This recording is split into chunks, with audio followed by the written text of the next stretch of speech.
Les jeux vidéo rendent-ils violents? Certains experts sur les plateaux télé n'hésitent pas, dès qu'il y a un fait divers, une violence commise par un jeune adulte ou par un adolescent, à accuser des jeux vidéo comme, on va dire, Call of Duty, comme tous les jeux qui font référence à des actes violents. Or, le sujet est peut-être pas si simple que ça, et on va en parler avec une spécialiste, une avocate, Perrine Pelletier, bonjour. Bonjour. Alors, je voulais citer des noms de jeux, et c'est GTA 6 qui avait été pointé du doigt parce que c'est le prochain gros jeu qui sort en 2026. On y incarne un criminel, quelqu'un qui est dans l'illégalité. Mais au-delà de ce jeu-là, j'ai envie de vous demander, quand quelqu'un dit que le jeu vidéo peut rendre violent, que ce soit un enfant ou même un adulte, dans quelle mesure c'est pertinent ou dans quelle mesure ça ne le serait pas tant que ça de porter de telles accusations? Bien, je comprends que la question puisse se poser, elle est légitime. Après, il faut se rappeler que comme tout contenu numérique, ces, diffuseurs, distributeurs de contenu ont des obligations, pour, limiter, des contenus, qui ne seraient pas adaptés à une cible donnée. Et bien entendu, quand on dit une cible donnée, on pense, aux mineurs. Ces mineurs, ils sont sous la responsabilité de leurs parents. Mmh. Donc, il y a la responsabilité du côté des, Des éditeurs producteurs, des notamment. Mmh. éditeurs, diffuseurs, et puis il y a évidemment la responsabilité du côté des parents. La responsabilité de l'éditeur, c'est quoi? C'est de mettre le bon logo PEGI, par exemple, sur la jaquette pour qu'on sache à qui s'adresse le jeu.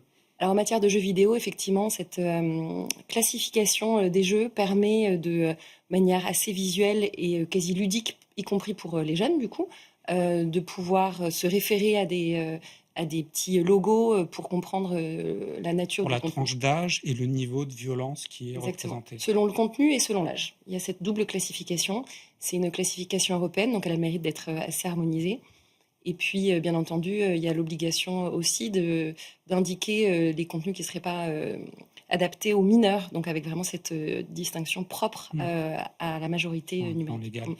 Au niveau des discussions actuelles à l'Assemblée nationale, c'est plutôt orienté, on va dire, sur les réseaux sociaux, le temps d'écran aussi dans lesquels on peut laisser les enfants utiliser un écran, une tablette, un jeu ou accéder à un téléphone. Le jeu vidéo, dans ces discussions-là, quelle place il occupe et est-ce que c'est une place suffisamment importante selon vous actuellement? Alors merci pour cette question. Effectivement, les débats, au parlement et je tiens à le souligner aussi à l'échelle européenne, Mmh. prend beaucoup de place autour de la majorité numérique. Et on parle en premier lieu des réseaux sociaux, étant précisé que parfois les réseaux sociaux sont couplés en fait à une Mmh. pratique de jeux vidéo. Le jeu vidéo en tant que tel, rentre dans l'univers, numérique, et à ce titre, les questions doivent se poser de cette, enfin, c'est intéressant en tout cas de se poser la question de cette De mettre le majorité, jeu vidéo numérique. déjà dans ces débats-là.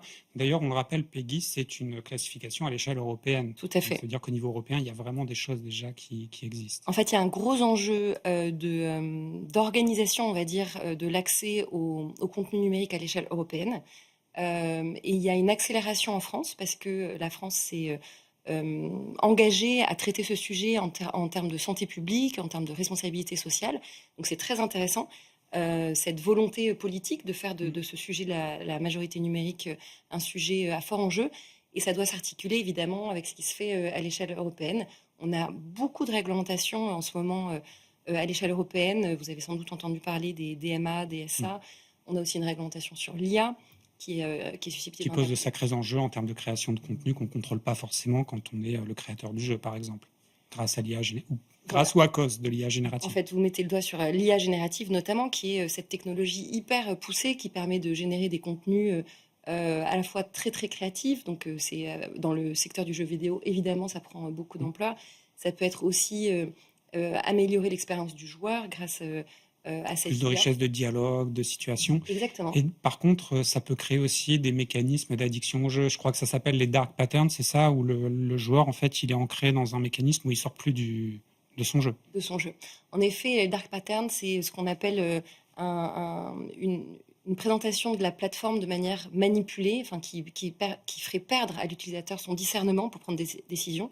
Ça peut être soit pour l'engager à acheter, plus qu'il ne le ferait Mmh. dans un cadre En plus achetant des serein. goodies, des Ouais. avantages dans le jeu. Les chronos Mmh. aussi, ou la répétition de Donc là, on l'offre provoque d'achat. le fear of missing out, en fait. C'est très Tout à clairement, fait. faut jouer à ce moment-là, sinon tu perds Tout le à fait. bénéfice. Ça, c'est un des Mmh. aspects typiques. Et donc ça, c'est à la fois une technique commerciale, comme on connaît les soldes, etc., mais elle est toujours très finement articulée avec ce qui serait déloyal et ce qui est donc Mmh. interdit par la loi, que ce soit sur le plan donc des pratiques déloyales interdites, mais aussi à l'échelle européenne, on réglemente, le DSA réglemente ça. Il y a également des dispositions dans le DMA.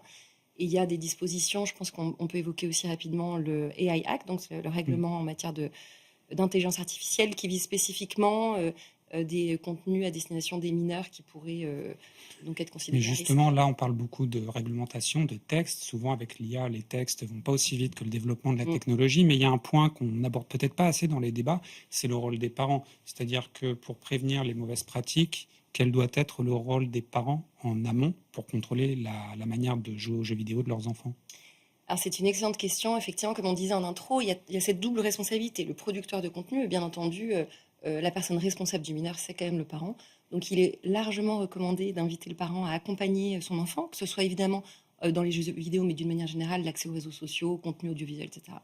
En matière de jeux vidéo, en plus, on le recommande d'autant plus qu'il y a ce côté ludique et partage d'expérience. Et ça permet en fait aux parents de se rendre compte aussi de comment l'enfant réagit à Pourquoi il certains s'énerve, contenus. par exemple? Exactement.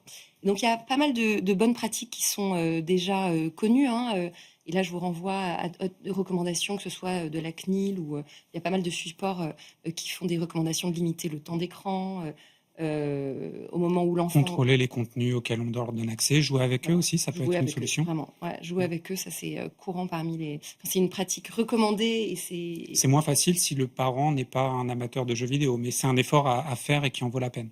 certainement un effort somme toute intéressant et Oui, il y a sympa. pire, il y a pire comme effort. Ouais. Merci beaucoup, Perrine Pelletier, pour cet éclairage et je pense qu'on reviendra sur ce sujet de l'éducation aux jeux vidéo, peut-être sous forme de débat, parce qu'il y a énormément à dire. On continue PlaySmart, on va accueillir un grand dirigeant, Alexandre de Rochefort, c'est le CEO de Gameloft. Il va inaugurer la nouvelle séquence The Boss.